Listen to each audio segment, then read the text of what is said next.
Exclusive, real hood content, nigga. Yeah, and that's why it's so important.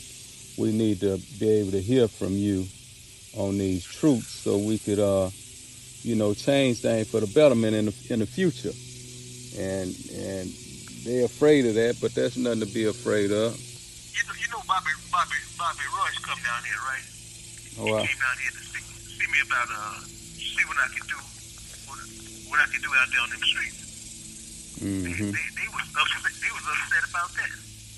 Yeah, man, I don't know why people want to see our people stay in bondage. And it appears to me that anybody that can help and make a difference is an enemy to them, from being freed from bondage. But, I can't, that's why I'm inspired to do like you said, keep swinging to make a difference. I did it out of love, so you don't owe me. Nigga. You really ain't the same, that's what it showed me. Nigga. Speaking on my name like you don't know me. You went against the grain, can't let you hold me. Oh yeah, it ain't over, motherfuckers.